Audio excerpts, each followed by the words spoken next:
Piki atu rā ngā kura ki o korua tau mata I runga I te Māoritanga me te kotahitanga o Ngāti Maniapoto me ona hapu maha hei whakawai oha I te ngā kauaroha me te manawa tutuki I te rānei e. Piki atu rā.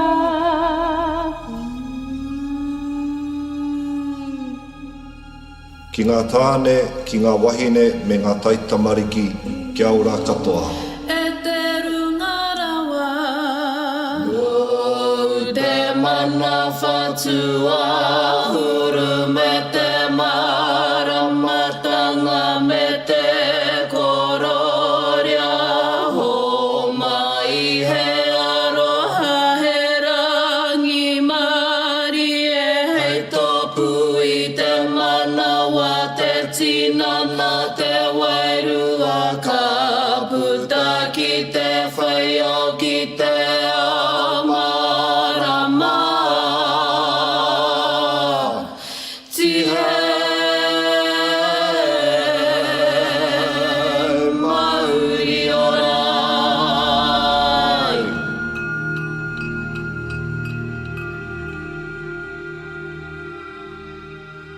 Rūpeke mai ki ngā whakawhiwhinga Kawenata 2021 he pō whakawaiоha I te ngā kauaroha me te manawa tutuki. The Kawenata Awards 2021, celebrating contribution and achievement. Kawenata Awards 2021, supported by Maniapoto Māori Trust Board, Te Wānanga o Aotearoa, Aotahi Limited, Darren Weiss Stainless Sculptor, Aotearoa Stockman, and MFM, Te Reo o Te Iwi. Kei te iwi nui tonu, ngā whānau katoa, ngā hapu katoa, ngā marae katoa o Te Nehenehenui, tēnei rā, te mihi atu ki a koutou katoa, aha kua noho ai koutou kiwhia. I tēnei wā e tika ana ki huri rā o tātou whakaaro, ki o tātou tini aitua, kua rero ki tua o paerau rātou te hunga kua oki oki, e takato mai rā koutou, moi mai rā koutou, oki oki atu rā. Koutou rā kia koutou tātou te peto ora kia tātou e rauranga tirama, tēnā koutou, tēnā koutou, tēnā koutou katoa. Kia ora everyone, welcome to this year's Kawenata Awards. It's been a very challenging 12 months for all of us. Our thoughts, of course, are with those whānau who've lost loved ones and for those families who are dealing with some very challenging and some tough times at the moment. Our best wishes and our thoughts are with all of you. It's really important when we are dealing with challenging times that we take time out to consider and to reflect on some of the really positive things that are happening within our communities. And I reflect back on the Kawenata signed by our tūpuna in 1903, where they came together at a really challenging time in our history to set a new course and to set a new direction for us as a people. So the Kawenata Awards is about us reflecting and also thinking about the contribution of those of us who have worked hard in a range of different fields and have contributed and have achieved. So tonight I want to acknowledge everyone who has been nominated for this year's Kawenata Awards. I want to congratulate those who have been recipients this evening, and I want to thank those of you who have gone through the process of nominating those of our people who in your eyes have contributed significantly over the last 12 months.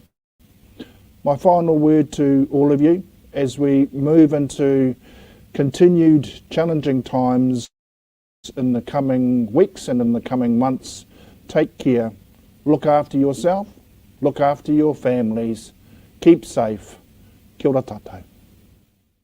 On Friday, 25th December 1903, Te Rangitua Takatākerei and other noble leaders of the time called a significant gathering of leaders, elders and young people to deliberate a way forward for Ngāti Maniapoto. 1 week later, on Friday 1st January 1904, the Kawenata o Ngāti Maniapoto me ona hapu maha was the fulfillment of that gathering and one of the revered vestiges of Te Rangituataka and those of our elders who supported and constituted the Kawenata, the covenant. The name of the Kawenata is Te Nehenehenui. Māoritanga is the base value which stands on love, the law, and faith. The Rōpū Kaumātua, or Constituted Council of Elders, were also described as Te Nehenehenui. The elders who formed the council were Te Wherowhero Tāwhiao, Te Rangituataka Tākerei, Taonui Hikaka, Paku Wera, Te Arowa Haireiti, Tarahuia Nahona, Kahu Huatare, Tū Moke Moke, Hari Mate Toto, Haupō kia Te Pakaru, Tūpō Tahi Tūkōrehu, Hotu Taua Etini, Hona Wahanui, and Poha Rainuha. Kei ngā maunga whakahi e ngā wai whakaika, kei ngā moana whakatere taniwha, Maniapoto i tawhiti, Maniapoto i tata. Nau mai e rarau ki te pōtuku taonga Kawenata, 2021 mātahi. Ai rā, he pō nui tēnei e whakanui ai a ngā ringa wheroma, e wara tau whakapaunga kaha i te tau kua taha ake nei. Tonight we celebrate an all-encompassing awards ceremony that recognises leaders, elders and young people for their contributions and achievements across multiple areas of Te Nehenehenui. These awards recognise all affiliates and residents of Te Nehenehenui, whether you have whakapapa links or you have resided within the rohe.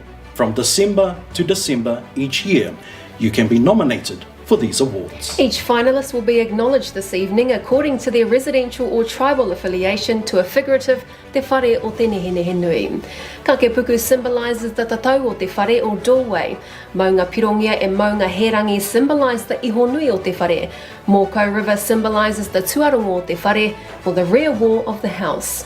Maunga rangitoto and maunga pureora symbolise the kopaiti o te whare, and pukenui and pukeroa symbolise the manawa o te whare or the central point of the figurative house. A total of 45 nominations were submitted through an online system this year. Each nomination was assessed and moderated by a panel of 5 voluntary judges using a rubric grading system. 26 recipients were then selected according to the principles of the 1904 Kawenata.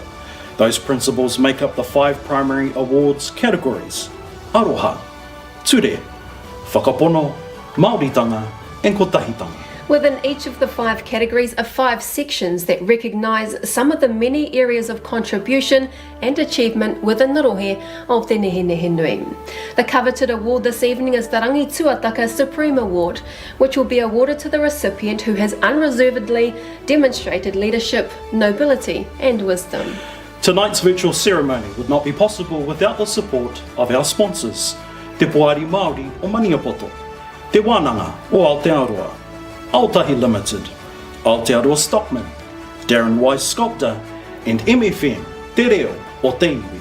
E kui mā e koroma, ladies and gentlemen, it's time to go to the first category for this year.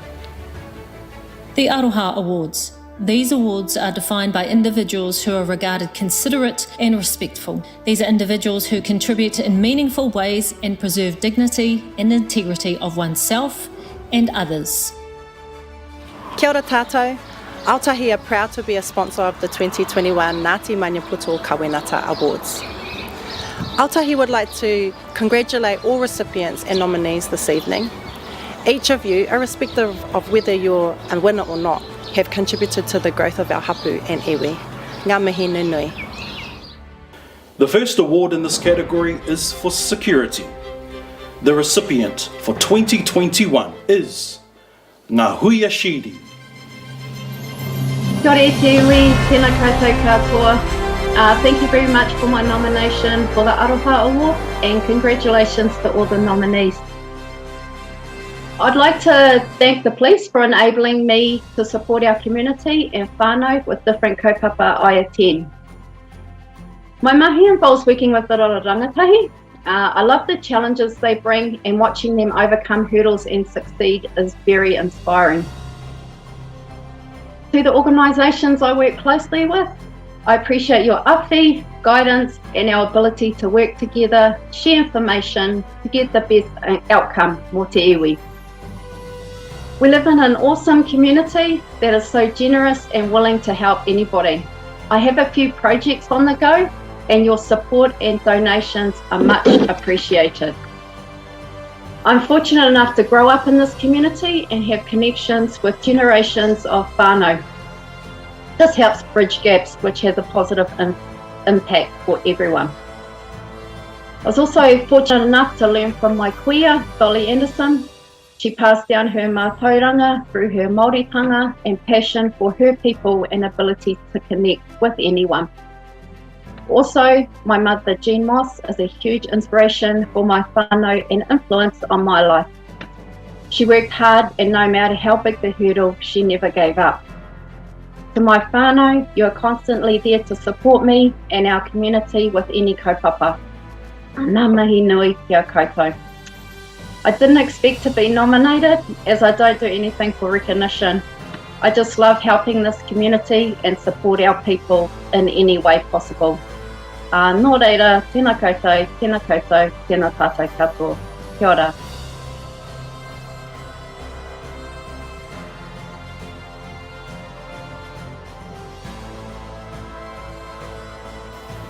Our next award in the Aroha category is for hospitality, and the recipient for 2021 is Lynette Cribb. Thank you for this award.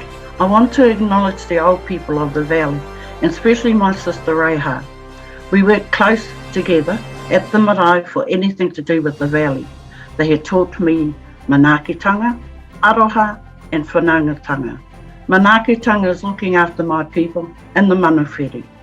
Aroha and whanaungatanga is going and doing the mahi for the love of the place and the people and the kaupapa. The kaupapa dearest to my heart are the maraes, supporting the kapahaka groups and the kura. I humbly accept this award, and it's been a pleasure being there for my people.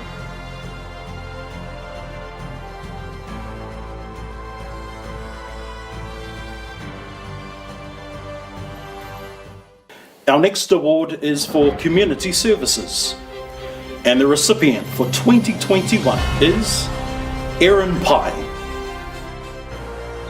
Kei ngā kunui, kei ngā kūrahi, koutou e whakarongo mai nā, tēnā koutou, tēnā tātou katoa. I'm very humbled to have been selected for the Aroha Award for the community services, and to have my mahi recognised in this way is a real honour. I'm very blessed to be doing mahi that I'm passionate about, because I love what I do and I do what I love. Working alongside rangatahi and their whānau is really rewarding. I've been doing this mahi for most of my adult life now, and I couldn't imagine doing anything else. All the whānau that I've worked with have now become a part of my extended whānau, so I'm the lucky one. Time is a wonderful way of showing us what's really important, and that's our people. He aha te mea nui o te ao, he tangata, he tangata, he tangata. I'm really fortunate to be working in an organisation like Number 12. It's the strength of our team is each other, and the strength of each other is our team. And I'd like to thank Hilary Karaitiana for giving me the freedom to do what I do, and also to thank my own whānau, because my mahi sometimes takes me away in the weekends and after hours. I've probably got about 3 pet sayings that have stuck with me over the years, and I still say them today, and they are: our mess is our message, growth and comfort don't share the same space, and make changes, not excuses. Sometimes the kids get hoha with me repeating them, so I tattooed it on the back, so that way I don't have to say it all the time, they can see it. So my mahi enriches my life every day, and I just hope that the work that I do enriches others just as much. Ngā manaakitanga o te matua nui te rangi, nō reira, tēnā koutou, tēnā koutou, tēnā koutou katoa.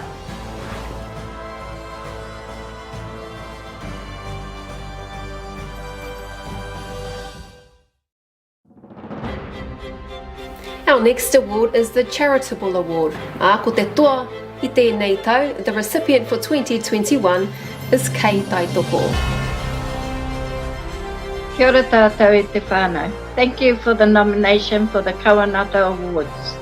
I don't expect any award for my mahi, especially as a minister. I was ordained into the Presbyterian Māori Synod in 1999 when living in Piopio. Many of you will know me as Auntie Kay Taituku. My mahi involves taking weddings, baptisms, tangi, visiting our kaumātua, taking church services, and a lot of sharing my aroha with you all. That's what I love to do. My biggest support has been my family, my late husband Lockie, the Piopio Parish and friends. Te Akapuaho, Presbyterian Māori Synod. All my tamariki, mokopuna and mokopuna tuarua. I now live in beautiful Whakatane and miss you all dearly. See you soon, Auntie Kay.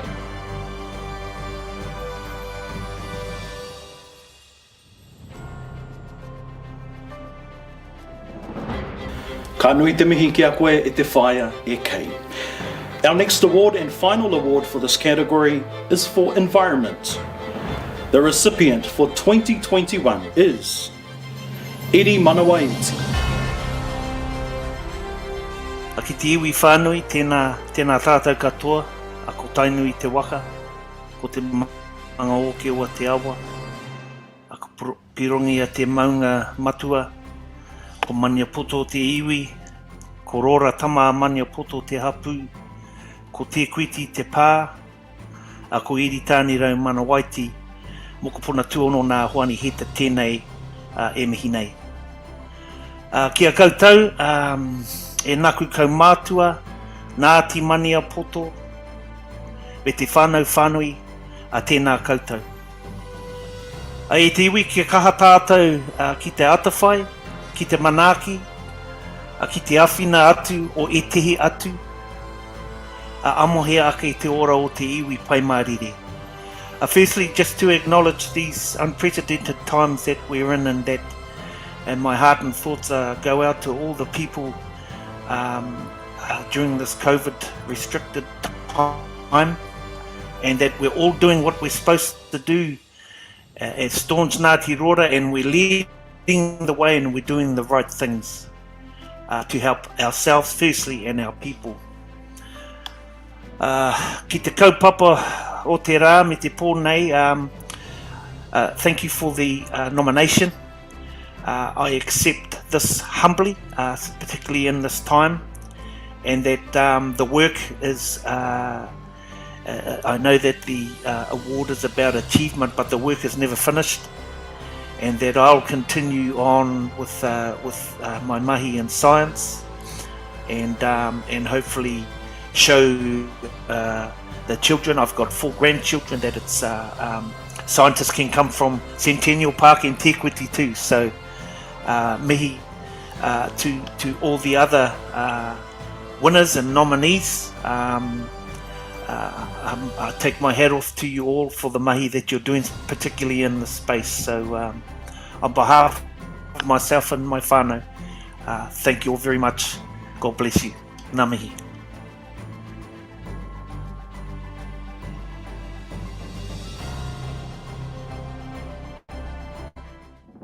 E rere ana ngā mihi ki ngā toa o te wāhanga aroha.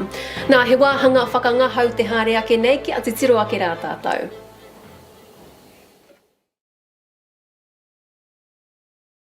Tūwauwai takahi.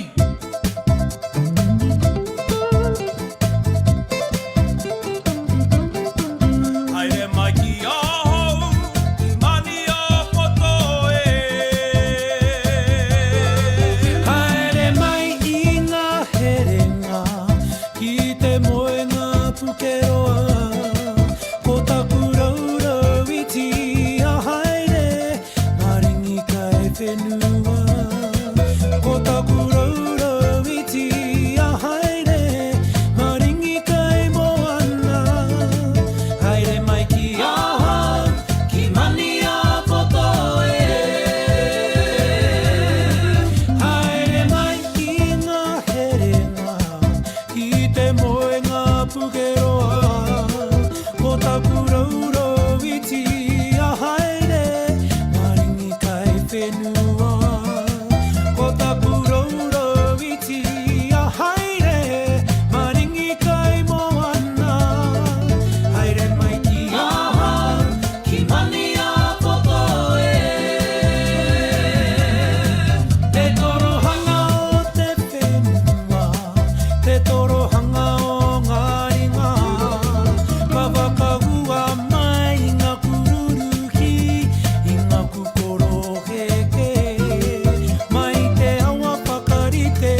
The Whakapono Awards. These awards are defined by individuals who are spirited and trustworthy. These are individuals who see beyond the present time and devote time and energy unconditionally. Kia ora tātou. Aotearoa Stockman is proud to be a 2021 Ngāti Maniapoto Kawenata Awards sponsor. Awesome kaupapa. To all of the sponsors and the recipients, awesome. And just all of the mahi that's been done by our people, for our people. Awesome kaupapa. Kia ora. The first award for this category is for research, and the recipient for 2021 is Te Muri Tuna. Kia ora everyone. Thank you for thinking of me and nominating me for this Kawenata Award. How I started in 1971, they had a heated reunion at the pā, and Mum was looking down the gate and she goes, "Oh, here's my cousin Betty." And up here, looking down the gate, I could only see Pākehās. And I go, "Where, Mum?" And she says, "Down the gate." Oh. Next thing, this cousin comes through and she yells out, "Cousin Digger." And they go and embrace each other. And I'm thinking, how come that's Mum's cousin? And they're holding on to each other. And through that, that's what started me collecting information. And then of course, cousin Betty, well, Mum's dad and her dad were half brothers. Yeah, and that's the beginning of my 5 whakapapa books. Yeah. But it's scary, but thank you everyone for being there and with me and supporting me all the way. Kia ora.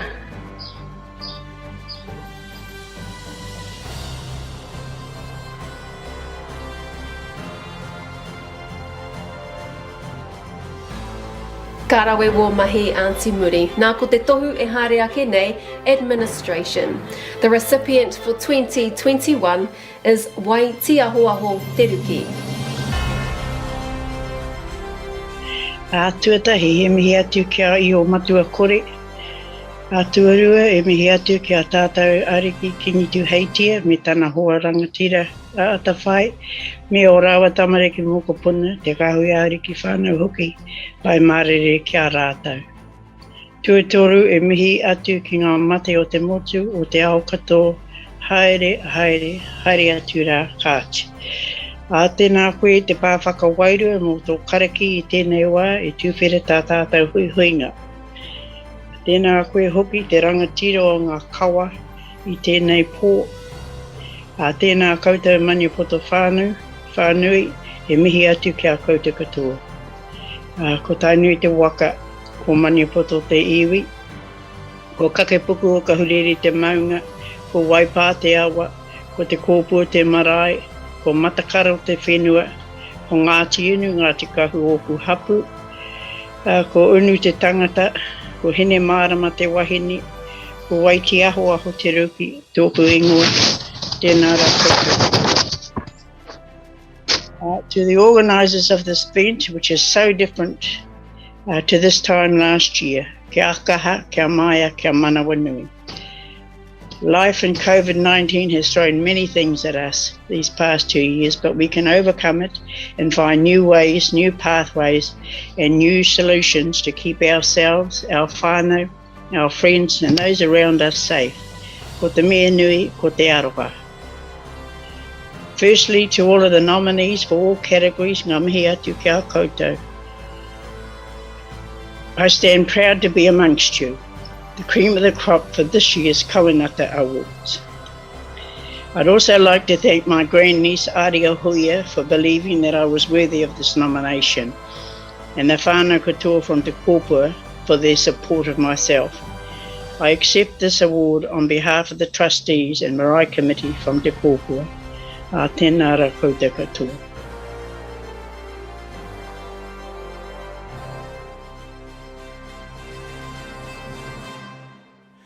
Our next award is for science, and the recipient for 2021 is Bobby Turongo Brooks.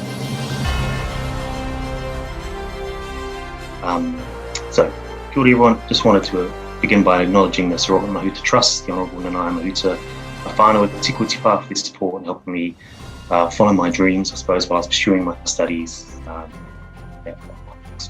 I'd like to extend this gratitude to the Maniapoto Māori Trust Board for my nomination. It's a prestigious award. It's really humble, and it really means a lot to me to be honoured by my whānau back home, my iwi, to be given the opportunity to follow my tupuna, who have left a legacy of Mātauranga Māori behind for us. So this people like Dr. Peter Hurinui Jones, Dr. Henare Tūwhāngai, Sir Robert Mahuta, who I mentioned before, Tui Adams, Dr. Koro Wetere, Dame Rangi Māori Hitit, and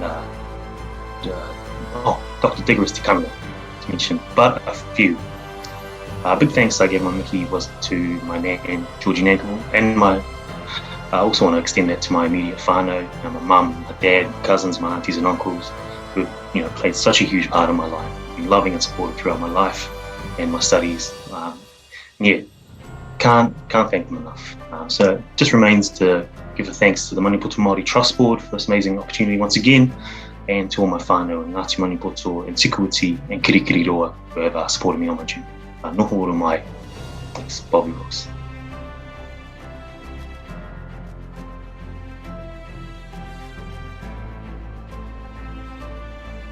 Ko te tohu e haere ake nei, our next award is for cultivation.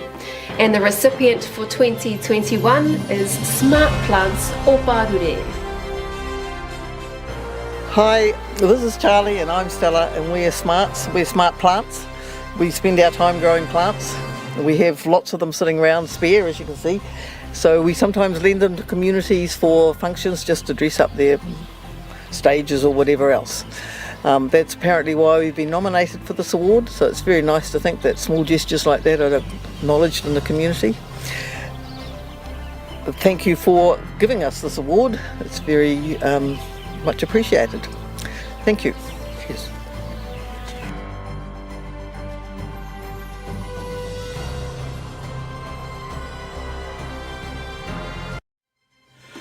The final award for this category is for sports, and the recipient for 2021 is Hutana Coffin. Ki hei Māori ora. Ko Hutana Coffin taku ingoa, ko Ngāti Maniapoto te iwi, Ngāti Waiora, Ngāti Urinyumea, Ngāti Ui Kaha, Ngā Hapu, he rangi kakipoku ngā maunga, waipa moka ngā awa, moka koene, ko taietanga ngā marae, te hei Māori ora. So first, yes, I'm quite privileged to take the opportunity to talk about the sports and the nominations and my journey through my sports career, and privileged as well to be a contestant and be in that final to be the sports category as well. So, nami kia koutou.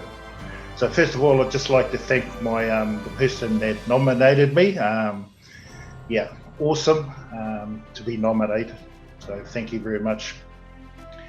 And I suppose there's a lot of other people to thank as well. You know, when you're on a sports journey, which has taken 4 decades, which is 40 odd years of a sports career, you know, there's a lot of people to thank. But the first person to thank is my wife Roselle, to allow me to pursue my career in sports, to be able to travel around the world through Aotearoa as well, to travel and to be away from the family for long periods of time. So yeah, just a big mihi out to my wife Roselle. If it wasn't for her, it wouldn't be possible. But once again, just like to acknowledge the award especially being, with the ward, being a kawenata, kaupapa, whakapono. It's quite heartening to me because one of my tupuna names that are in there that did start this kaupapa way back Te Mukimuki, Mātakitaki. It's an awesome privilege to be nominated first and to be, the winner of this category as well. Especially being now rohi o Ngāti Waora.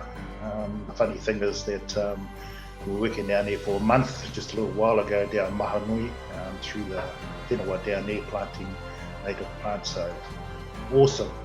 So just a little bit about my journey with sports. I suppose you had some highlights, and my highlight was I suppose making the New Zealand Māoris, putting that silver fern on, but probably the highlight is to see my mother and father's face when we were announced to tour the islands back in '92.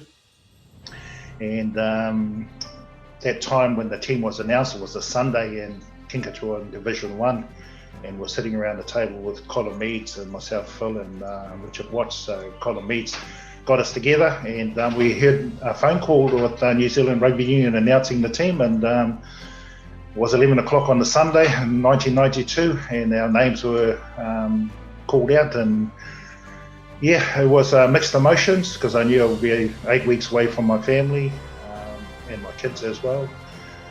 But then again, it was making the New Zealand team for the first time and being with my brother as well.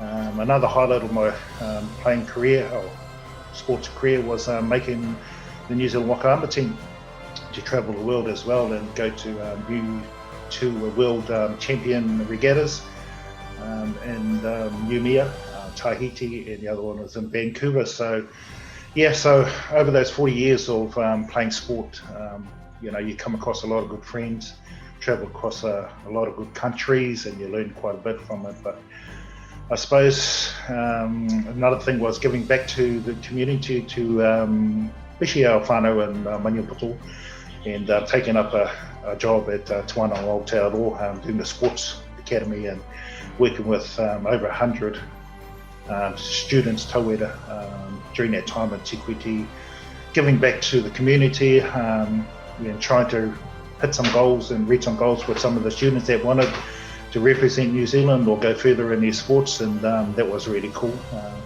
And you can't beat experience and being there and doing that, so it was quite a privilege to be able to take those young Maniapoto students through a sporting career as well. Yeah, so those were a few highlights of my playing career, but once again, you've got to acknowledge people around you. Without that whānau support, a lot of things weren't going to be possible, especially in the sports arena. Was all wasn't professional lens, so we had to do without a lot of stuff, and that's my family doing that for me to be able to push through. And I know when we did make the Māori team, my mum was ready to sell the family farm to actually get on the plane and travel with us, but we said no, we don't have to do that. We'll try and find the money in some way. So those were the highlights, and once again, just to finish off, to acknowledge all those people that supported me in my rugby career and coaching career as well, and all those kind of things in the community. So ngā mihi kia koutou, kumutu tu ngā kōrero, e tēnei rā, mauri ora.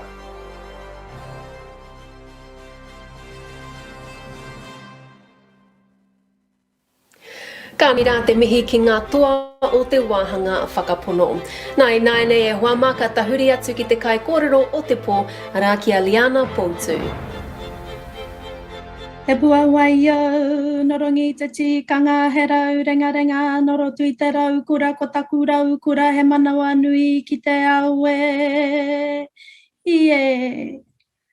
E ngā mate huhua o te motu, haere, oki koutou. E ngā morehu o rātou mā, e kōkiri tonu ana i ngā kaupapa maha o te wā e me i ana. Kei taku kengi, e oku paake, e aku whanaunga me ngā kārangatanga maha huri noa i tō tātou nei rohe o Maniapoto huri noa i te ao, tēnā koutou katoa.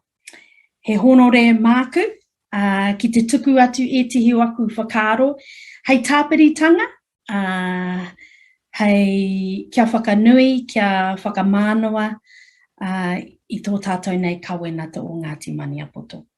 Nā reira ko wai au, he mokopuna tēnei o Mururau Patu Marae, ko Ngāti Poketapu tērā. He mokopuna tēnei o Parihaka, ko Ngāti Moeahu, ko Ngāti Haupoto era. Engari he mokopuna hoki au o Maniapoto, ko Mokau Kohunui, me Maniaroa ngā marae, ara ko Ngāti Waiora tērā. Ko Liana Pautu tōku ingoa. Tēnā koutou katoa. I know this is a very different platform for us this year, but such an honour and a privilege to be asked to share some of my kōrero with you all this evening. And while some of you may know me from my former life as a lawyer, and some of you may know me from my mahi with some of the iwi and taranaki, I am very much strongly and proudly connected to Ngāti Maniapoto. And I really wanted to explore with us on such a special evening as the Kawenata Awards, I guess some of the importance of those connections and whanaungatanga. And in the spirit of the Kawenata, really want to look at how we acknowledge and celebrate those connections and that whanaungatanga, regardless of where we grew up in the world or where we currently live in the world. So it wasn't until I was asked to speak this evening and give some kōrero that I really took a bit of a deep dive into my own Maniapoto connections. So I promise that I won't talk about taranaki the entire time. And I also promise there'll be a point to my kōrero at some stage. So please bear with me. And I want to start really with my dad's whānau and our connections to Maniapoto. I am the mokopuna of Mere Joy Coffin and Tame Pehi Potu. And they had my koro. Those tupuna had my koro, who was Patrick Te Katoa Potu. And my koro Paddy I never met. He was sadly killed in a coal mine accident in the Tatu state coal mine in 1963. And so, although I never met him, we are deeply connected, obviously, to our Maniapoto whakapapa, but also to that part of the world in terms of the Tatu state coal mine, Puketihi area, where my father and his siblings and his cousins and aunties and uncles were all raised. And I raised that because it was a big reason, his passing, and it was a big reason why my dad and I ended up living in Taranaki. And from his passing, he was quite young when he passed, and he had 11 children at the time. And one of those, the youngest of those children, was only 1 week old when he was killed in that accident. So my kuia, Lillian Tawhiri Cooper, ni tahu, so again, some more Maniapoto connections through the tahu whānau. She remarried quite soon afterwards, and our whānau ended up living for some time in later years in Taranaki. And so my dad, Kevin Potu, was born in Taumarunui, but raised and spent a lot of his adult life in Taranaki, and met my mum. And so I share those stories with you because it gives some context as to how this very strongly, as I said, and proud Maniapoto bloodline ended up in Taranaki. So then that takes me over to my mum's side of the whānau, and again very strong Maniapoto links there through our kuia. So my whānau in Taranaki is the Wharehoka whānau, the Pratt whānau, and our tupuna te rangitaihinga married Rangi Tiatia from Māniaroa. And so that marriage, they ended up settling in Puketapu, which is in Ngāmotu, near Ngāmotu. And our, because that's where my tupuna te rangitaihinga was from. And so they ended up living in Puketapu in Te Atiawa country and very strongly connected to Taranaki iwi. Because on the other side of our whakapapa, the Pratt and Waihoka side, is a very strong connection to Pariaka, which I talked about before. And I raise some of these and talk about these connections because although I talk about them in a whakapapa sense, it's very much, the connections are much longer and much deeper than that. And I want to mention, I'm no historian by any means, and I know that there are some extraordinary historians and researchers within our iwi. So I'm going to stay in my lane. But what I do know is that Te Mahuki, who was very proudly Ngāti Kinohaku and Maniapoto, ended up at Parihaka and following the teachings of Te Whiti and Tohu. And what became of that, and this is where the two sides of my whakapapa nicely joined together, is that I had my tupuna on my Taranaki side, on both sides, might I add, from my father's mother and from my mother's father, very strongly Parihaka connected. And you have an intersect at a place that was the birthplace essentially of passive resistance. And both sides of my whakapapa intersected at that point, and they joined also with Te Mahuki. And I raise it because a lot of the historical kōrero around those connections, yes, there was a lot of pakanga between Maniapoto and our tokomaru waka whānau of Ngāti Tama, Ngāti Mutunga and others. But alongside alongside pakanga were those tatou paunanga as well, which were often intermarriages. And so what I see across, and not only my own whakapapa, but a whole lot of whakapapa, is some incredible intermarriages between our people, so much so that sometimes it's difficult to know which side is which side of the fence we're on, but exactly where one starts and one stops in terms of those whakapapa links. And I mentioned Te Mahuki because he was one of what was deemed to be the Parihaka prisoners.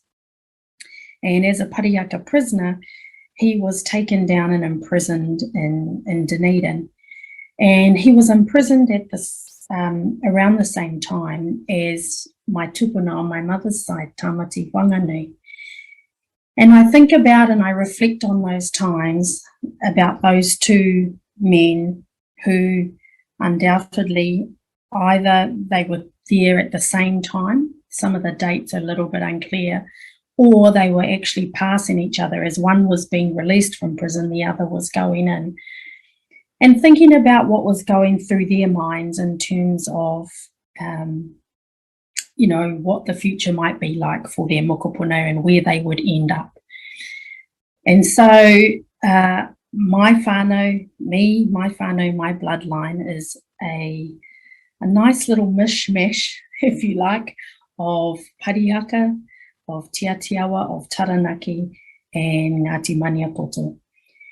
And to have two tupuna from both of those sides down in prison in Dunedin at the time doing hard labour, I've had to reflect in the last little while about, one, what they were thinking about the future for their mokopuna, but two, where they thought their mokopuna might end up and what they might be doing.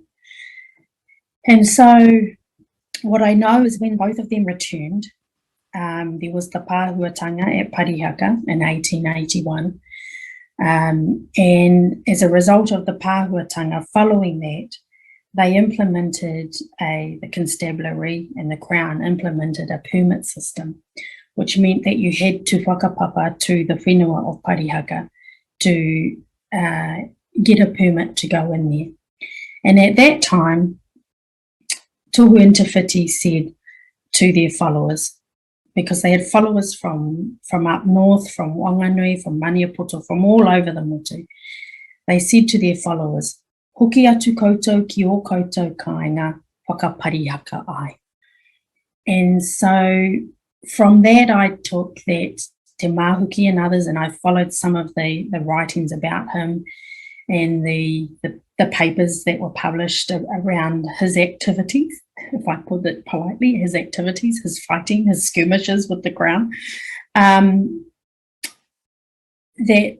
he made a conscious decision to return to his own rohe and live the teachings of Te Whiti and Tohu, as did many others around the motu. And Tohu and Te Whiti were really clear that the teachings of Parihaka didn't exist just in Parihaka. They existed wherever you were, wherever you carried them. And so at that time, if you tried to attempt to get back into Parihaka, you were refused if you didn't have a permit. And so that kōrero, hoki ki o koutou kāinga, was a way of continuing the passive resistance movement, regardless of where you lived. And I think about that in a current day context. And I've lived my entire life in Taranaki, and I've worked a significant portion of my life in as a lawyer, as a treaty settlements negotiator, working in the Māori land space. And I guess what's become clear for me is that there are so many across both sides of my whakapapa, Maniapoto, Taranaki, Parihaka. There are so many intersects between the two that it makes it really difficult for me to unbind those and unwind those. And I wonder how that is for a number of us, where we have strong whakapapa. And although I didn't grow up in Maniapoto, I very much have Maniapoto blood running through my veins. I think about that kōrero of Tohu and Te Whiti and hoki ki o koutou kāinga whakaparihaka ai. And I think about it in a current day context about those of us who are Maniapoto but don't live in Maniapoto. And I think about, what they might say to us today. And and I'd like to think they'd be saying to us, hoki ki o koutou kāinga whakamaniapoto ai. And regardless of where we're living, where we grew up, what other sides of our whakapapa there are, that we can still be Maniapoto, regardless of what we're doing and where we are. And that's really pertinent for me if I reflect on the journeys of both sides of my whakapapa, both of our iwi, both sides of those whakapapa, both rohe endured taupatu, they endured severe injustices at the hands of the Crown. And we are still here. We survived it. We are resilient. We are still here. We're still fighting for our rights. We're still fighting for the things that our tupuna fought for in different ways, but we're still fighting for those. And I really, I really hope that our kids and our mokopuna never lose that sense of connection and sense of whanaungatanga, regardless of whether they live within our rohe or not. And so I really, I really encourage us to celebrate us, and I know that's exactly what the Kawenata Awards are about us celebrating our achievements, regardless of where we are in the world, regardless of the fields that we're working in or the spaces that we're playing in, and really ask us to reflect on some of those historical kōrero and connections. And sometimes I sit a little bit pāpauri because I often don't get back to my Maniapoto marae as much as I know that they want me there. For this point in my life, I'm in Taranaki doing what I'm doing, but I never forget where I'm from. And I think there's a real challenge for us to try and include those of us who live outside of the rohe in whatever means that we can. So I promised you that there would be a point to it. And I guess the point for me to reiterate is about ahakoa e noho ana koe kihia ki tā wāhi ki Aotearoa nei.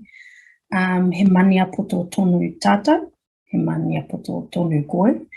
And ko te wero mai taku parihakatanga, me hoki ki o tātou nei kāinga, whakamaniapoto ai, ahakoa nōhia. So regardless of where we are in the world, go back to where we're living, go back to our kāinga and live as Maniapoto and be Maniapoto and celebrate being Maniapoto. Nā reira, I runga I tērā, ko taku mihi aroha nui kia koutou katoa e tau nei, me ngā toa o ngā mea whakamānawa te pō nei, nā reira, tēnā koutou, tēnā koutou, tēnā koutou katoa. Me whakakapi ake I tētai o ngā waiata.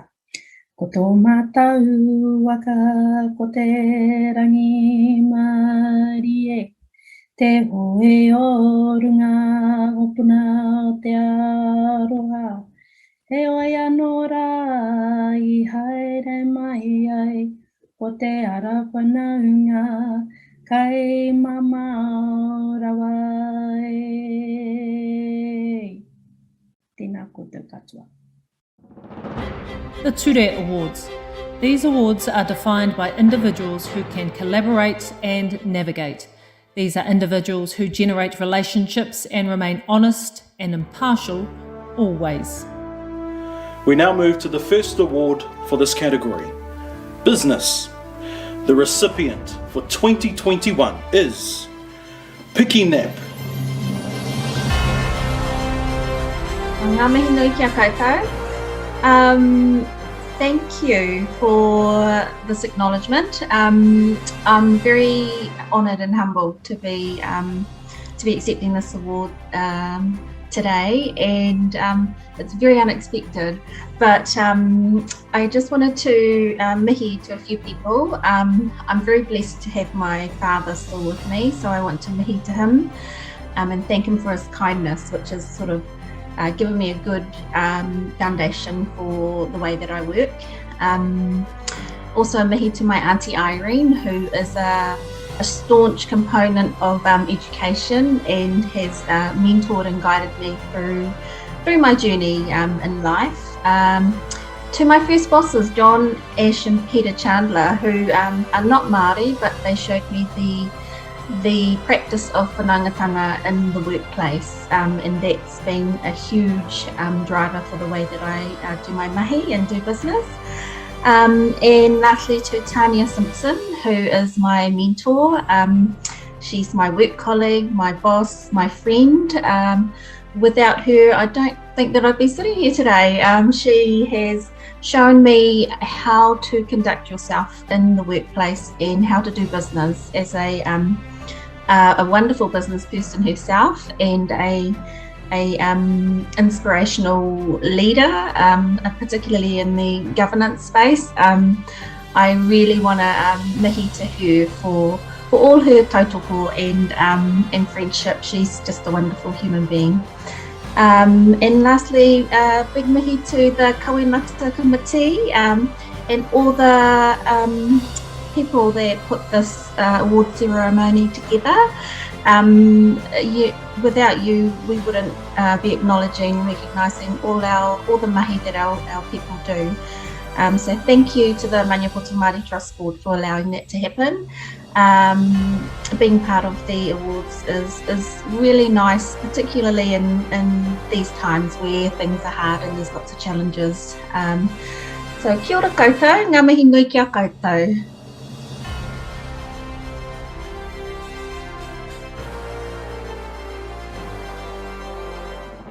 Ko te tohu e haere ake nei, ko te tohu mātauranga.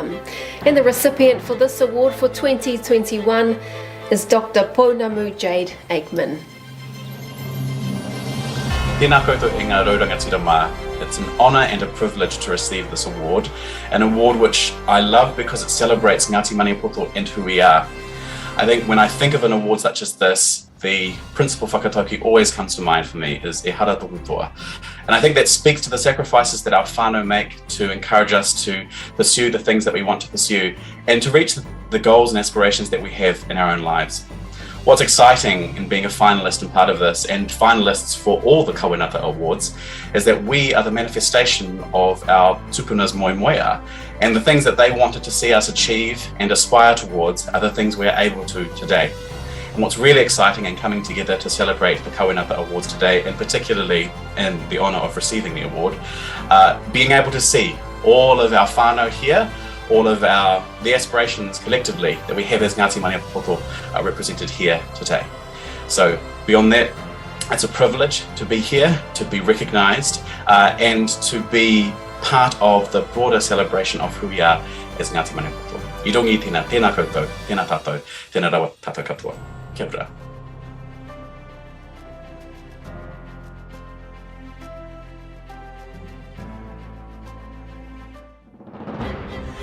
Our next award is for politics, and the recipient for 2021 is Heather Baggett.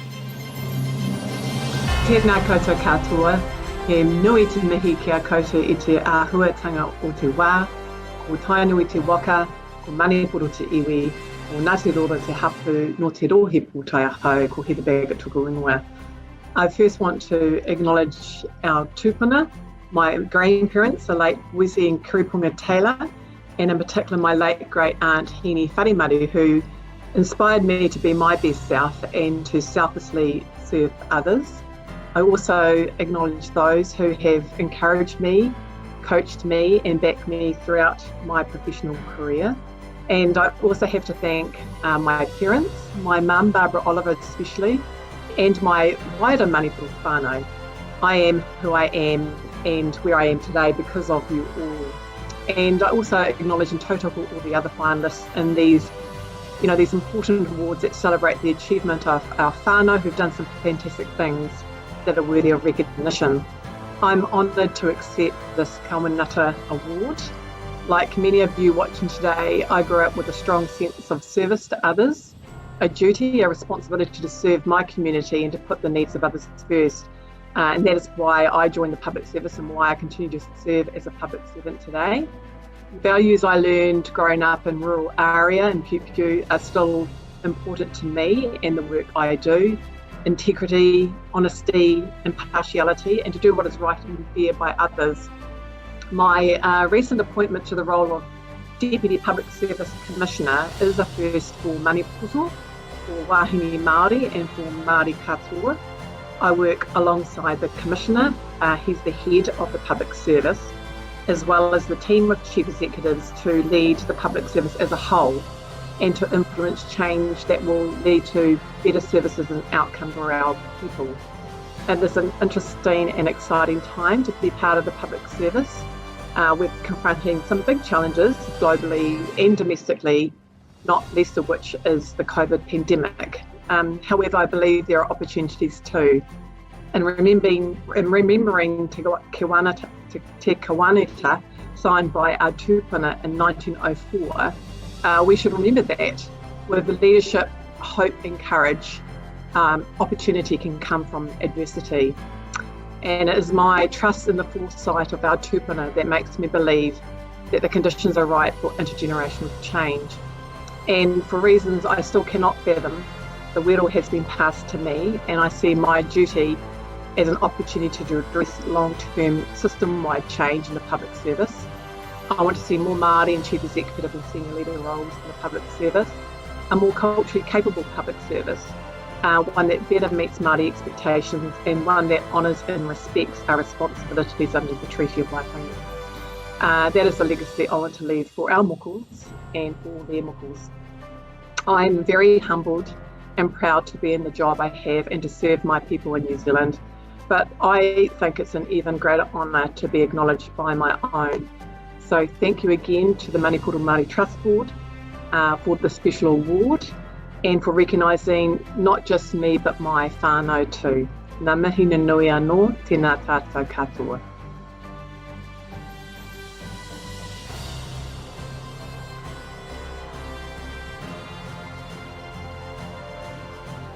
We now move on to the Wellness Award. Ko ngā kai whiwhi I tēnei tohu I tēnei tau, the recipient for 2021 is Te Kuiti Public Health Nurses. Tuia te rangi e tui nei, tuia te papa e takoto nei, tuia te pauhirenga waka. E te kingi Māori, tēnā koe, ke ngā mate, haere atu. Kei aku riti, kei aku rahi, koutou ka whakarau ka mai nei, ki tēnei o ngā kaupapa whakahirahira o tātou o Te Nehenehenui. Nei te whakamanawa atu kia koutou katoa. Tuatahi ake, e mihi ana ki tō komiti whakahaere, ngā koutou tēnei kaupapa I whakara, ki ngā kaimahi, ki ngā tautapa, ki ngā kaiwhiwhi o te rānei, mō koutou I whakapeto mai, kia pua wai tō tātou iwi. Nei ka mihi atu kia koutou. Nō mātou, ko aku hoa mahi nei, te honore nui ki te whakawhiwhi I tēnei taonga whakahirahira. Me kore ko te tautoko o tēnā, ka kore a mātou mahi e tūtuki. Nō reira, nā koutou hoki tēnei whakawhiwhinga. Ka tukina te rākau kōrero kia list. This nomination is a great honour, and life for all of us has changed in ways we could never have imagined. Amongst all of the challenges, we count it a privilege to serve our community. Every day, a different day. New people to meet, some confident, some anxious, some reluctant and unsure. Our normal public health nurse life has morphed into a COVID world since 2020. And most of this year, we've been providing COVID vaccinations anywhere and everywhere, throughout the King Country and beyond, in town, in an array of rural sites, and all sorts of weather and venues. We work alongside a whole bunch of amazing people. It's truly a team effort. We all have the same goal, to protect our community. We've shared tears, laughter and frustrations, and through this have become a flexible and cohesive team. I would like to make special mention of the Kaimanaki, who for the most part are rangatahi in their first job. They are making the most of opportunities to take on new roles and expand their skills. This nomination is about all of our colleagues too, and especially our manager, Tania Tawana, who has supported us, kept us sane, spoken sense when we needed to hear it, and generally been the best manager we could wish for. Nō reira, kei taku iwi, tātou e noho ana I tēnei aorereke. I tēnei wā o te mate uruta, kia manawa nui tātou, kia tātou anō. E kore immunity te puna aroha mō tō tātou iwi. Ka motu I konei me ēnei kupu. Kia mua ki te kawe maro, whanake ake, whanake ake.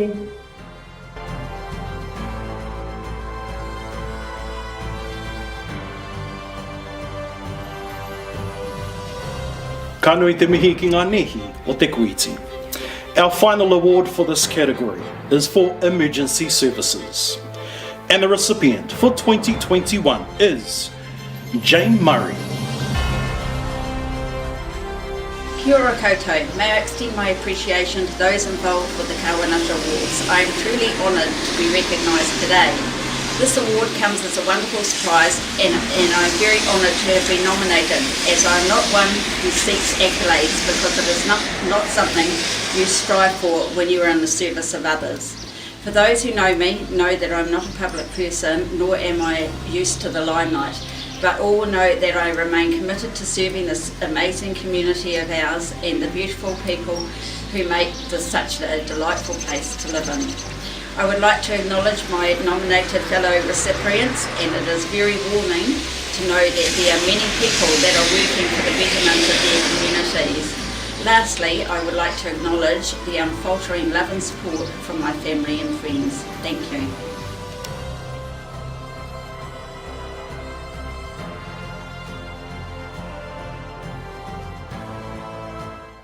The Māoritanga Awards. These awards are defined by individuals who are dedicated practitioners in their field.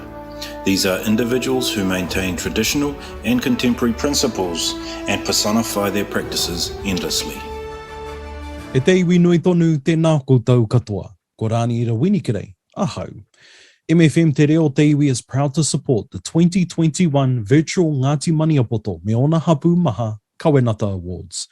MFM would like to acknowledge and congratulate all recipients who have contributed to the growth and well-being of our whānau, hapu, iwi, and wider Te Nehenehenui community. You are exemplars to us all. Neke atu I te toru te kautau a MFM e whakataira ngānei te reo me tō tātou Maniapototanga.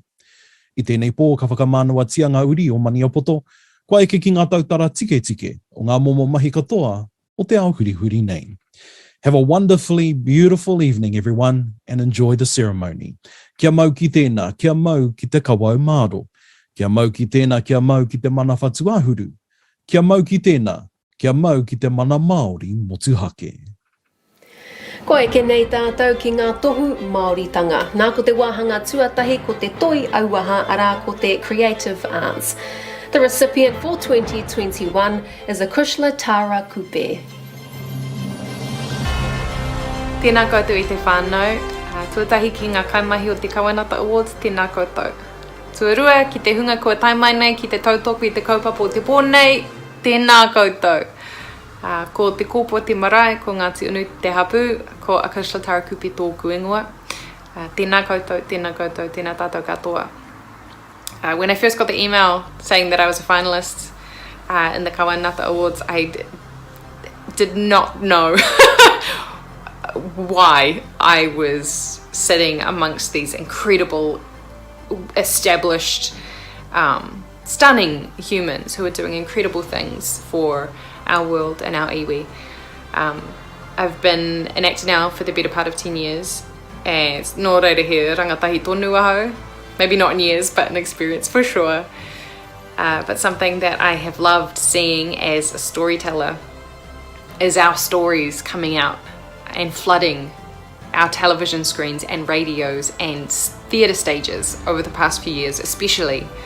I was living in London for a few years, and when I came back it just felt like our stories were everywhere. But I know that we can do better, and my hope is that, being at the very beginning of my journey still, I can move forward with my skills as a performer and the skills that I learnt this year studying tō tātou reo rangatira ki te wānanga o Takiura to tell our stories, specifically Māori stories, but even more specifically Maniapoto stories. So I lay out my ambitions in front of you all now in the hope that I can fulfill them in the future for us today and Ngāti Apopo anō hoki. Yeah, I still don't fully know what I'm doing sitting here. But thank you so much, and I hope I give you good reason to have had me sit here tonight in the future. Ngā mihi.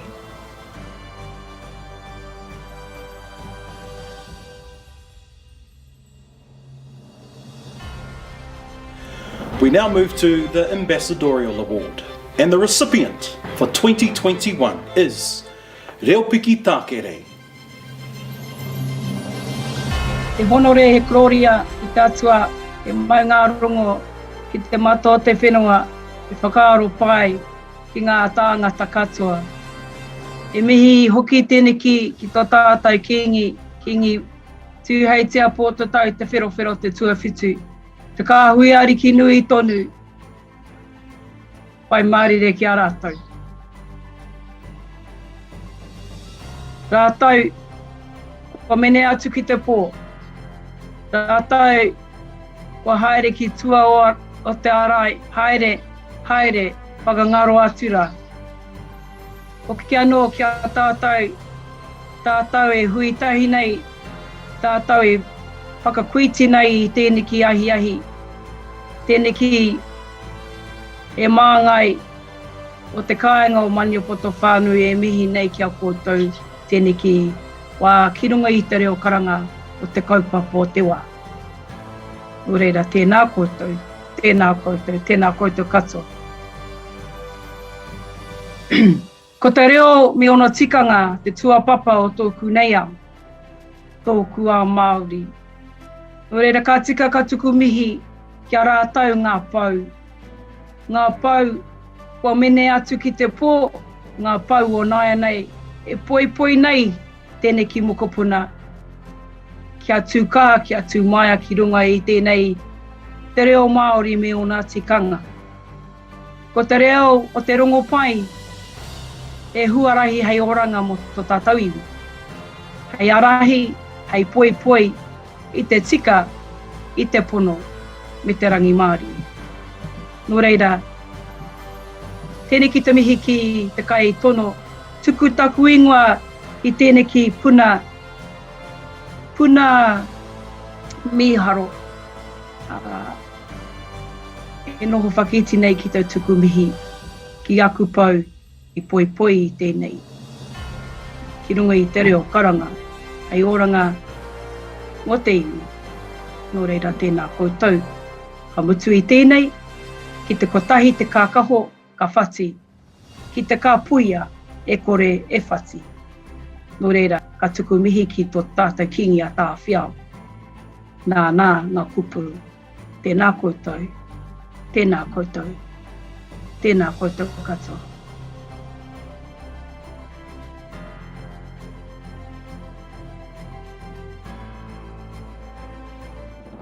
Ko te tohu e haere ake nei, ko te tohu reo Māori. Nā ko te toa whakaihuaka o tēnei tohu i tēnei tau, ko ai atu, ko ai mai, ko Hemi Kelly. Kai aku nui, kai aku rahi, kai te iwi nui tonu tēnā koutou katoa. Kia ora tātou i ngā tini āhuatanga o te wā. Ngā whakaporearea tēnei tau. Kei ngā whakaaro ngā mate, ko ngaro i roto i ngā marama. Hoi anō e mihi ana ki a tātou i tēnei kaupapa, i tēnei whakanui i a tātou anō e te iwi nui tonu tēnā koutou, kei aku kaumātu a kui a koroheka tēnā koutou. Kei te whānau o te pā, ngā tiunu, ngā tikahu, tēnā no koutou. O te rā tātou, e whakanui te ana ko tō tātou reo i tēnei whakanui mai au, nō reira e mihi atu ana ki a koutou kei ngā kaipupuru i tō tātou reo, i roto i te Nehenehenui. Ngā koroheke, ngā ruruhi, ngā koutou mātou i whāngai ki ngā ahuatanga o te reo o te kāinga, tēnei te mihi atu ki a koutou. O te rā, ngā kura, ngā kai ako. Me ngā ākonga noho e whai ana kia mau, kia ora tonu tō tātou reo. Ahakoa e whakanuitia mai ana ko hau, me ki e whakanuitia ana ko tō tātou reo, e harari au i tēnei reo no tātou katoa.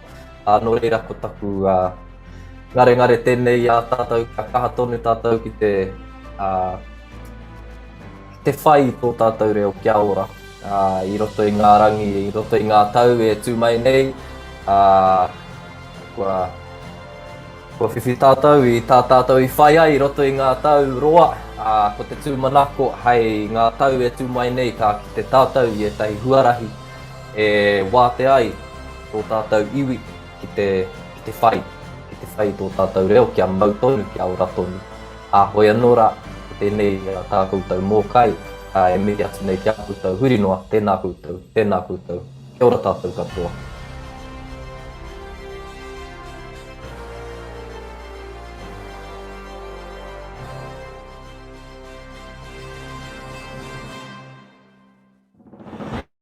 We now move to the Tikanga Award, and the recipient for 2021 is Reopiki Tākere. Ngā manaakitanga o te atua kaharawa, te hono pai ki te wairua ki a tātou i te rangi nei. Te whare o pōtatau, pai mārire ki a rātou. Rātou kua mene atu ki te pō, haere, haere, whakangaro atu rā. Hoki mai ki a tātou te ika pai tangata o whakarau eka nei ki runga i te reo karanga o te wā, ki runga i te reo karanga o te kaupapa, tēnā koutou, tēnā koutou, tēnā koutou katoa. Ka hoki anō ki tērā o ngā kōrero, tangata i akona ki te kāinga, tūnga ki te marae tauana. Nō reira, ka hoki ngā mahara ki au ki mātua tūpuna, nā rātau i whakatongia tērā uaratanga o ngā tikanga, a kui mā, koro mā, ki runga i o kumātua, mā rāua i runga i au. Nō reira, tēnei ki te mihi ki a rātau.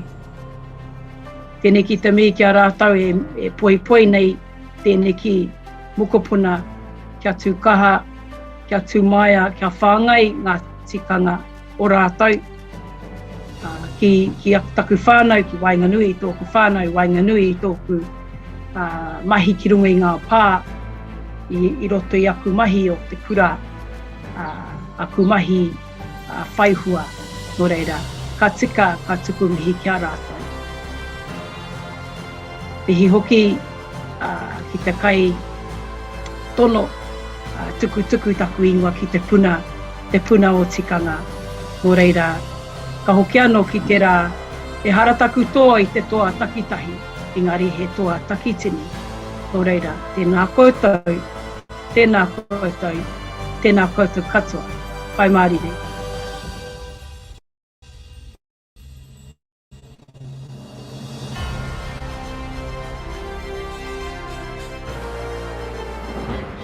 Our last award in the Māoritanga category is Media and Journalism. And the recipient for 2021 is Melissa Sue Simkovitz. Tēnā koutou, ko Ngāti Inu, Ngāti Kahunga Hapu, ko te kōpua te marae, ko Melissa Simkovitz aho. Firstly, thank you.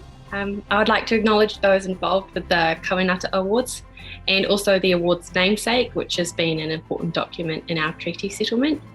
To be considered amongst all of these amazing people tonight and those who have been recognised in previous years is an absolute honour. I do want to acknowledge that this nomination stems from interpreting work in the public sphere, namely the 1 PM COVID briefings and other government press briefings. And I want to highlight that our work is a product of the years of advocacy by the New Zealand deaf community, fighting for their rights to access the same information that's already accessible to all of us, to most of us. Most interpreters haven't grown up with New Zealand Sign Language as our first language, and so it's important to recognise that this language, New Zealand Sign Language, is a taonga that's been shared with us, and I do take responsibility of looking after it and making sure it's respected and upheld in the spaces that I go into very seriously. I do also acknowledge that I'm the only interpreter in the current COVID team that does whakapapa Māori, and I realise that there's a responsibility that comes with that for our Māori community, which is of course including our Māori deaf whānau as well. After starting my reclamation journey this year, reclamation of tō tātou reo rangatira me ona tikanga, I'm looking forward to seeing how I can best contribute and collaborate with our Māori whānau and our deaf whānau. Thank you once again for this recognition, whilst acknowledging that I can only do this work with the guidance and support from the deaf community, my colleagues and my whānau. Ngā mihi kia koutou.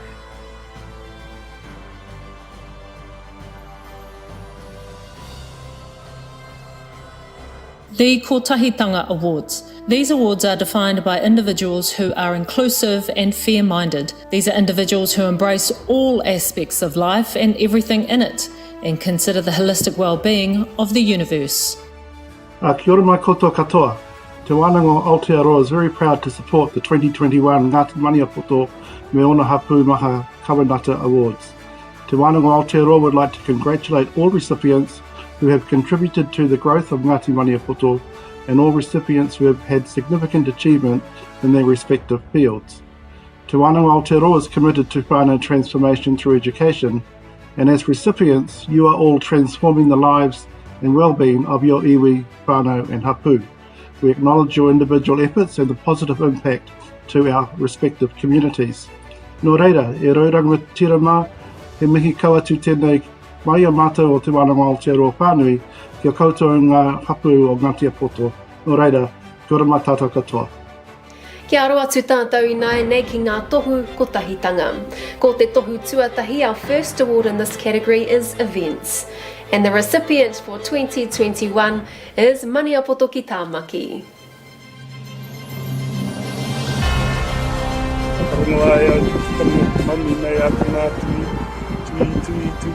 Tui te here tangata, tui te muka tangata, tui te whānau o Ngāti Maniapoto e tautoko ana te kawanata.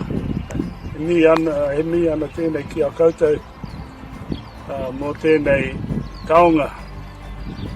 He te awhi, tautoko, te manaki o tō iwi i roto i a Tāmaki, nō reira e te whānau.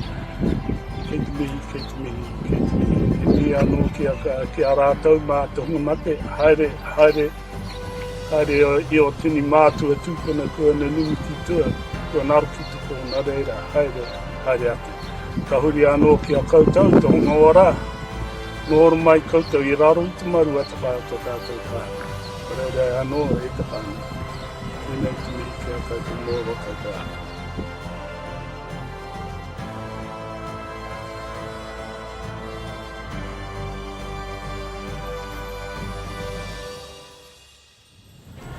Maniapoto ki Tāmaki, tēnā koutou.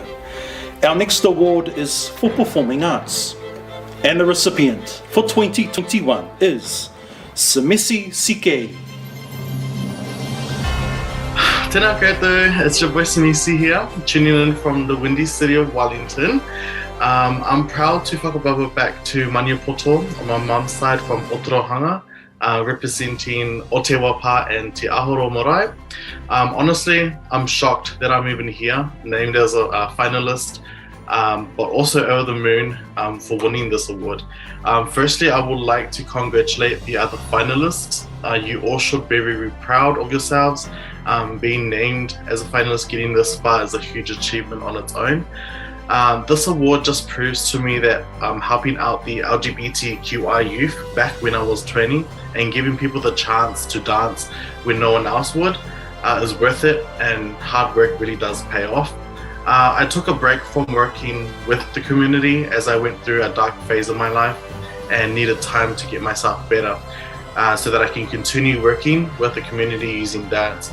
I would like to give a big thank you to the Maniapoto Trust Board for putting on such an amazing night, even if it's online.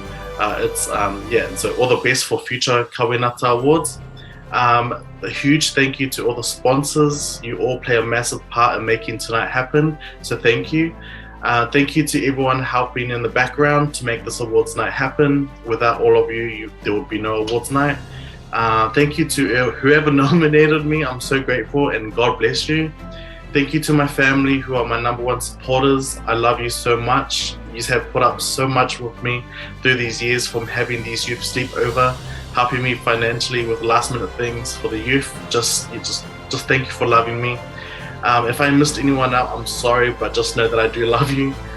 This award is for my brother, my family, and my marae. So now it's time to party.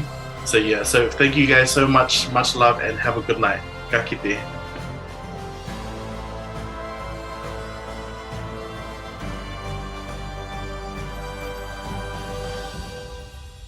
Ko te tohu tuatoru o tēnei wāhanga, ko te tohu waonga ara ko te Defence Force. Ko te toa o tēnei wāhanga I tēnei tau, the recipient for 2021 is Mau Maniapoto Tū Taua. I want to thank all the organisers of the nomination, and I don't know who nominated us, but I appreciate the recognition for our mahi that we've done over the years, and yes, very humbling. At the same time, yes, I just downloaded a bit of a kōrero there on some of the opportunities that we've had, and honoured and privileged to stand and represent Maniapoto at all these events, and just continuing to grow with that. And our name derives from our kia mau ki tēnā whakatauki, which is Mau Maniapoto, a derivative from Te Kawamaro o Maniapoto Hui a Iwi Committee. So they're our umbrella, and they've always been totally supportive of our kaupapa anō hoki ngā mahi o Maniapoto Trust Board. So, kia ora. Kia ora. Anō hoki ngā kōrero kia. Ai, tēnā koutou tatu.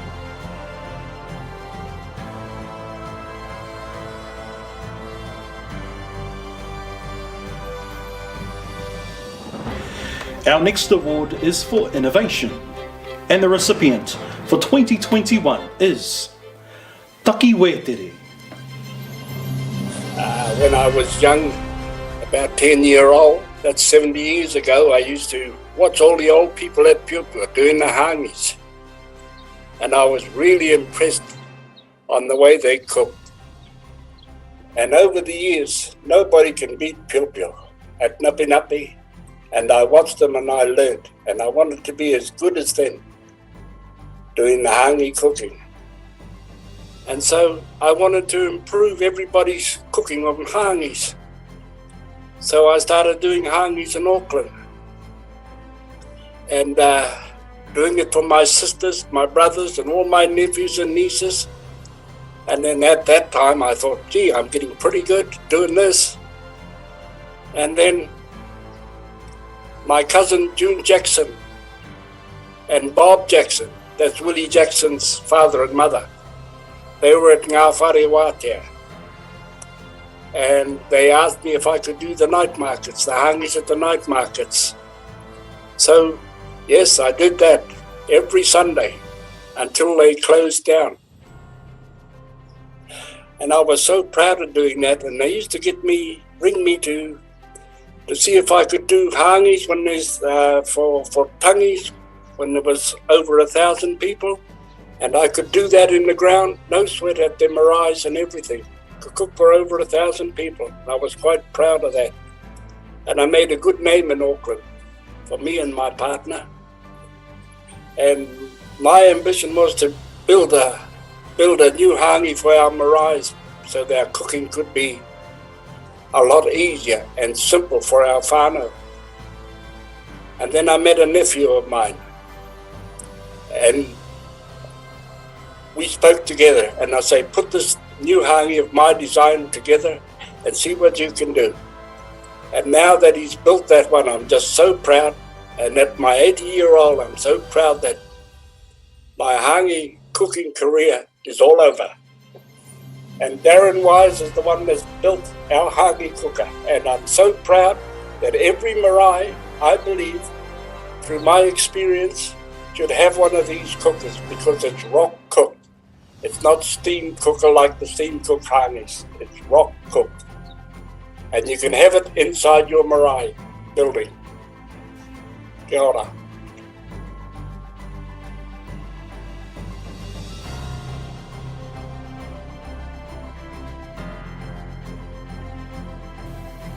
Our final award in the kotahitanga category is Tribal Service. A ko te toa o tēnei, tohu I tēnei tau, ko reo piki I tāke rei. Ka mihi ki te atua nāna, te timatatanga nāna, te whakamutuna o ngā mihi katoa. Ka mihi hoki ki te whare o ko tō tātai kingi. Pai mārire ki ara takato.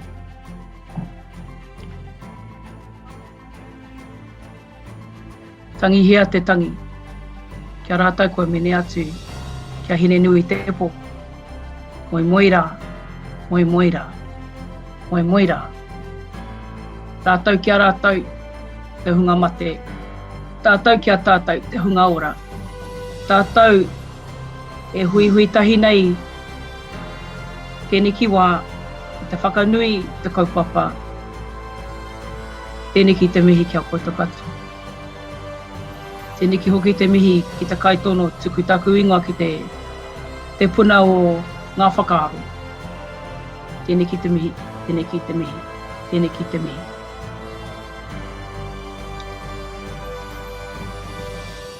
Ko te mahi tahi, ko te kotahitanga, te manawa tahi, te whakawhanaungatanga, te pono, te tika. Te aro ki te hā o tēnā. Te whakaute o inei ngā huka tako tokirunga i te whāriki. Te whāriki hei oranga mo te iwi. Nō reira, tēnei ki te mihi ki te kaupapa. Tēnei ki te mihi ki te huinga o ngā kaupapa katoa i roto i tō tātou iwi. Hei oranga, hei paenga mo tātai, hei paenga mo ngā mokopuna e tū mai ana. Nā runga anō i te manawatahi, nā runga anō i te kotahitanga, hei oranga.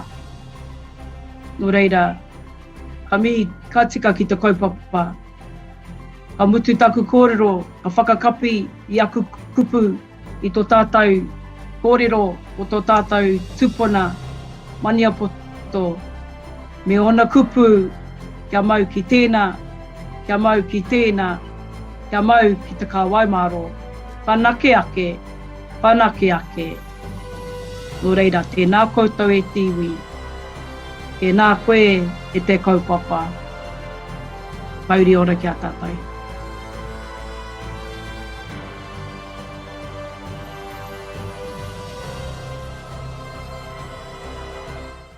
The Rangi Tuataka Supreme Award.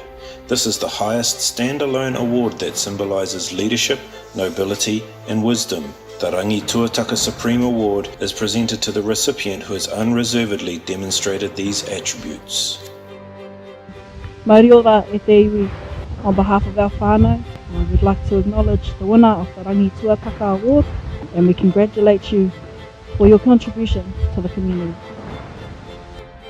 Tēnā koutou katoa, ko moko i te awa, ko tānu i te waka, ko pukitapu te maunga, ko mani oro te marae, ko waikorara te hapu, ko tāni ora te rangatira, ko Dan Terry rawa, ko Polly Terry, oku matua tūpuna, ko Karena Terry, te whaia ko Don Wise, te papa, ko Darren Wise, Stainless Sculptor Aho. In 1982, I got a teacher that taught me that academia wasn't everything and that if I worked hard at the things I was good at, that I could actually achieve. By the end of that year, having been from a bottom student to being nominated to win the top award for the senior class that year, I was pretty proud of that. And what I learned from that year, even though I didn't win the award, was that if I did work hard, I could achieve. So when I was asked if I'd be interested in making the Supreme Award for the Kawenata ceremony, I was more than proud because what I saw in it was that it honoured our tūpuna who saw the greatness within whānau in Maniapoto rohe and wanted to acknowledge that greatness within them to the rest of the world. Yeah, really proud to be a part of it. For the nominees of this award, I want to congratulate you for the people that you are and for the things that you do within our community. For the winner of this award, I want to thank you for being the person that you are within Maniapoto, for the work that you do for your iwi, your hapu and your whānau. That we really do appreciate having people like you within our rohe. Tēnā koutou, tēnā koutou, tēnā koutou katoa.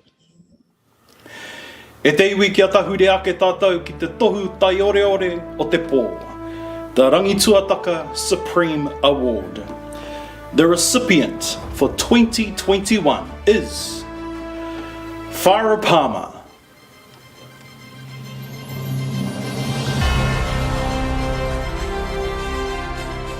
Kia ora tātou, ngā mihi nui ki a tātou, ngā uri o Maniapoto.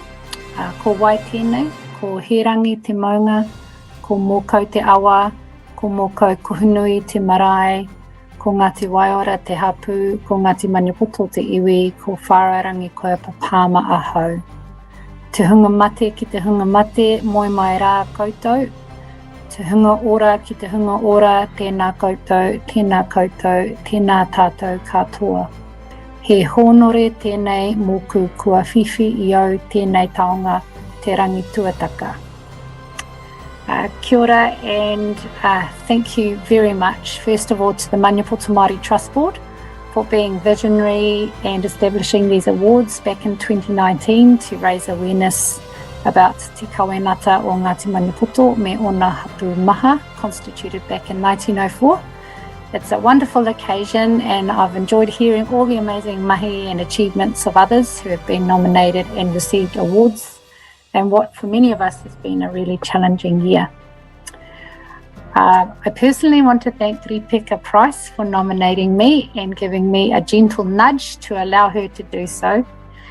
And I want to thank all the whānau of Kuratahi Street in Piopio, the Masons, the Coffins, the Uirata whānau and the Chapmans, as well as all my aunties and uncles and cousins from the Hoia whānau in Piopio. Mōkau kuhunui was a big part of my upbringing as a marae up there above Pumanana and Koro live.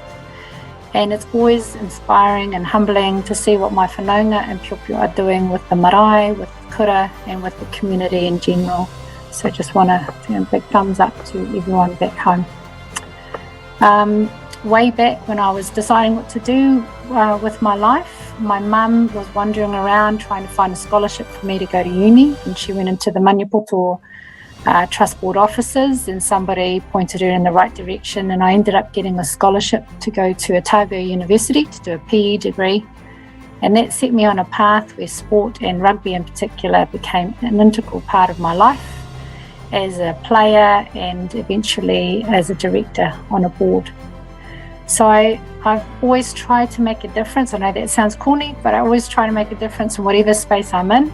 So I try and do that for Māori, for wahine, and for rangatahi in particular in that tertiary education space. So I currently work at Massey in sport and rugby space as a director, and encouraging rangatahi to see themselves as leaders in all the different ways that we can demonstrate leadership.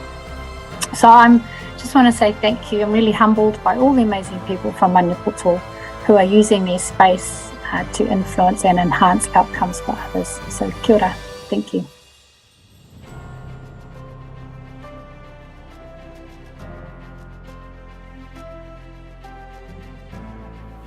Te toa whakaihu waka o te pō, Farah Palmer, ka nui te mihi ki a koe. E ngā karangatanga maha, that concludes the formalities for this evening.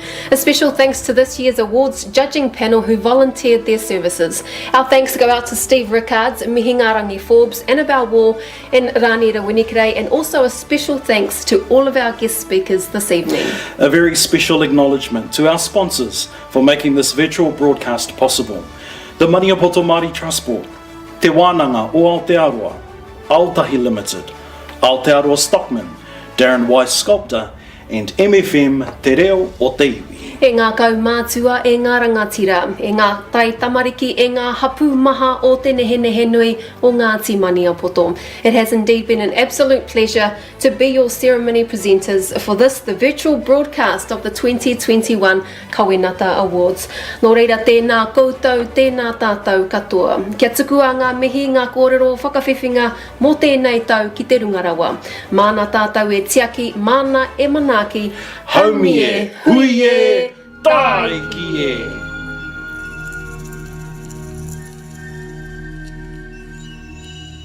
Tuku I hora ngā kura I o kōrua taumata I runga I te Māoritanga me te kotahitanga o Ngāti Maniapoto me o